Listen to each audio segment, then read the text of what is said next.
देख रहे हैं सत्यहिंदी.com। एक नजर अब तक की सुर्खियों पर। अमेरिका में विदेशी नागरिकों के लिए ट्रंप सरकार ने नया नियम लागू किया है। नए नियम के मुताबिक अमेरिका में 30 दिनों से अधिक रह रहे विदेशी नागरिकों को खुद को रजिस्टर कराना होगा और अगर वे ऐसा करने में नाकाम रहते हैं तो उन पर जुर्माना लगाया जा सकता है या फिर जेल की हवा भी खानी पड़ सकती है। इसके साथ ही उन्हें देश से डिपोर्ट भी किया जा सकता है। मीडिया रिपोर्ट्स के मुताबिक होमलैंड सिक्योरिटी विभाग ने नया आदेश जारी किया है, जिसके मुताबिक 30 दिनों से अधिक समय तक अमेरिका में रहने वाले विदेशी नागरिकों को फेडरल गवर्नमेंट के अंतर्गत खुद को रजिस्टर कराना होगा। ऐसा ना करने पर इसे एक अपराध माना जाएगा। आपको बता दें कि ट्रंप के राष्ट्रपति बनने के बाद से ही अमेरिका में अवैध रूप से रहने वाले लोगों पर सरकार सख्ती बरत रही है। होमलैंड सिक्योरिटी ने एक्स पर अमेरिकी राष्ट्रपति ट्रंप और अमेरिकी गृह सुरक्षा सचिव क्रिस्टी नोएम को टैग करते हुए पोस्ट किया। उन्होंने लिखा कि अगर आपको अंतिम निष्कासन का आदेश मिल गया है और उसके बाद भी आप अमेरिका नहीं छोड़ते हैं तो आपको प्रतिदिन के हिसाब से $998 का जुर्माना देना होगा। अमेरिका से खुद को डिपोर्ट करने में फेल होने पर 1000 से $5000 के बीच जुर्माना चुकाना होगा या फिर जेल भी जाना पड़ सकता है। वक्फ संशोधन कानून के विरोध में पश्चिम बंगाल के मुर्शिदाबाद में हुई हिंसा पर उत्तर प्रदेश के मुख्यमंत्री योगी आदित्यनाथ ने प्रतिक्रिया देते हुए कहा कि हमें आश्चर्य होता है कि यह पश्चिम बंगाल वही राज्य और देश है जहां वक्फ के नाम पर लाखों एकड़ जमीन पर कब्जा किया गया है। उनके पास कोई कागज और राजस्व रिकॉर्ड नहीं है और अब जब वक्फ संशोधन विधेयक संसद में पारित हुआ है और इस पर कार्रवाई की जा रही है तो इसके खिलाफ हिंसा भड़काई जा रही है। मुख्यमंत्री ने कहा कि पश्चिम बंगाल के मुर्शिदाबाद में 3 हिंदुओं की निर्मम हत्या हुई है। उनके घरों से उन्हें खींचकर उनकी हत्या हुई है। ये कौन लोग हैं? ये वही दलित, वंचित और गरीब हिंदू हैं जिन्हें इस जमीन का सर्वाधिक लाभ मिलने वाला है। पश्चिम बंगाल में वक्फ कानून के खिलाफ भड़की हिंसा में 3 लोगों की मौत हो गई है। मुर्शिदाबाद, 24 परगना, मालदा और हुगली जिलों में हिंसा के बाद अब तक 150 से अधिक लोगों को गिरफ्तार किया जा चुका है। अब इस हिंसा पर AIMIM प्रमुख असदुद्दीन ओवैसी की प्रतिक्रिया सामने आई है। समाचार एजेंसी ANI के मुताबिक ओवैसी ने मुर्शिदाबाद हिंसा पर बयान देने के सवाल पर कहा कि मैं पश्चिम बंगाल सरकार का प्रवक्ता नहीं हूं। उन्होंने कहा कि बंगाल सरकार में कई बेहतर लोग हैं जो इस सवाल का जवाब दे सकते हैं। ओवैसी ने कहा कि महाराष्ट्र में बुलडोजर एक्शन पर बात नहीं की जाती। भारत पाकिस्तान का क्रिकेट मैच हुआ तो नारा लगाने की बात कहकर 14 साल के बच्चे के घर पर बुलडोजर चलवा दिया गया। उन्होंने कहा कि हिंसा की हम निंदा करते रहे हैं और करते रहेंगे, हालांकि प्रदर्शन शांति के साथ होना चाहिए।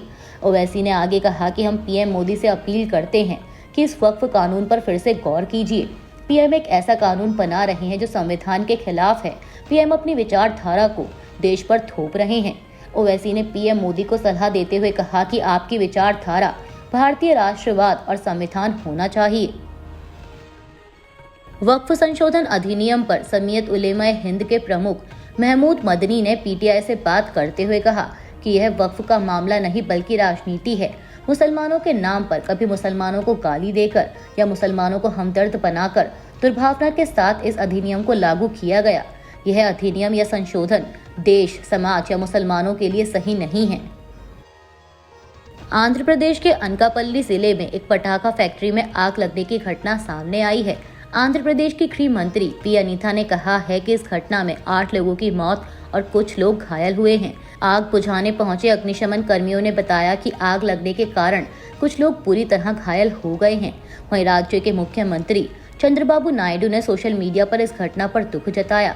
चंद्रबाबू नायडू ने अनकापल्ली कलेक्टर और SP से फोन पर बात की और स्थिति की जानकारी ली। यूक्रेन के सुमी में मिसाइल हमले में कम से कम 21 लोगों के मारे जाने की खबर है। यूक्रेन के गृह मंत्री और वहां की सरकारी आपातकालीन सेवा ने अपने टेलीग्राम चैनल पर इसकी जानकारी दी। उन्होंने बताया कि कम से कम 21 लोग मारे गए हैं और 83 अन्य घायल हुए हैं, जिनमें 7 बच्चे भी शामिल हैं।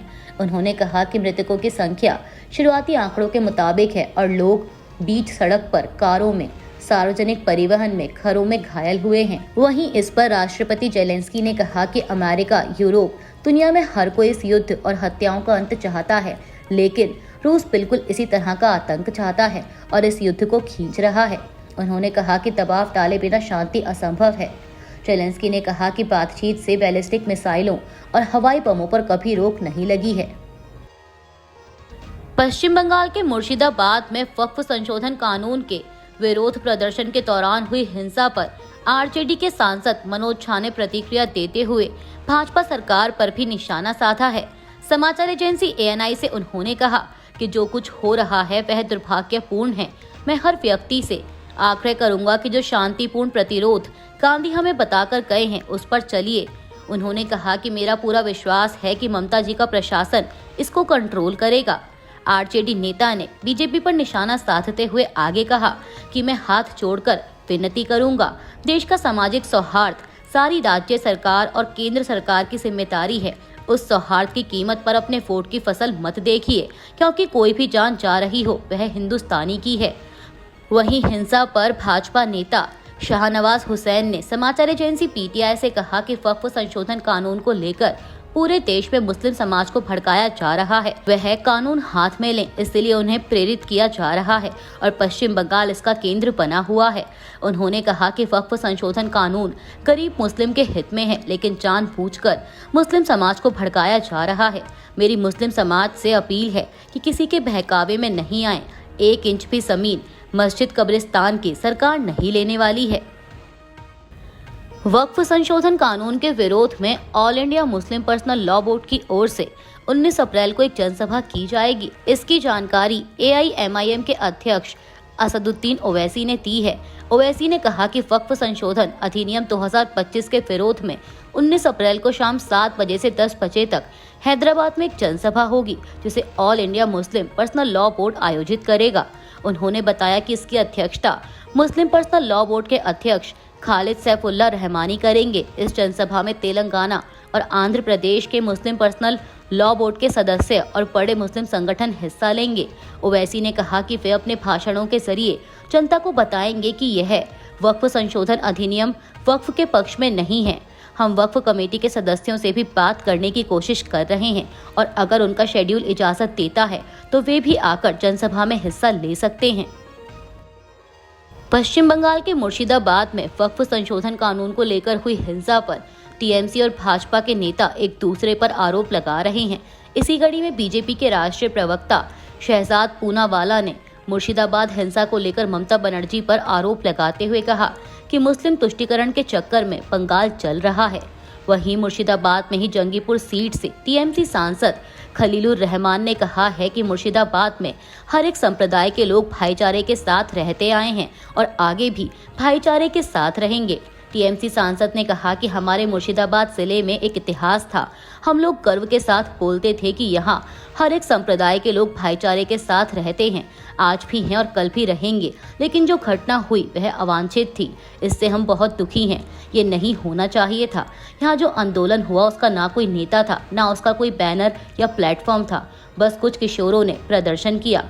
वो प्रदर्शन कुछ देर के लिए खराब भी हुआ, पत्थरबाजी की घटना हुई, कुछ पुलिस अधिकारी भी घायल हुए। ये नहीं होना चाहिए था। खलीलुर रहमान ने बताया कि उन्होंने सभी से यहाँ शांति बनाए रखने की अपील की है। साथ ही उन्होंने शांति और सद्भाव की अपील करने के लिए कुछ विधायकों और इलाके के सम्मानित लोगों के साथ रूट मार्च निकाला।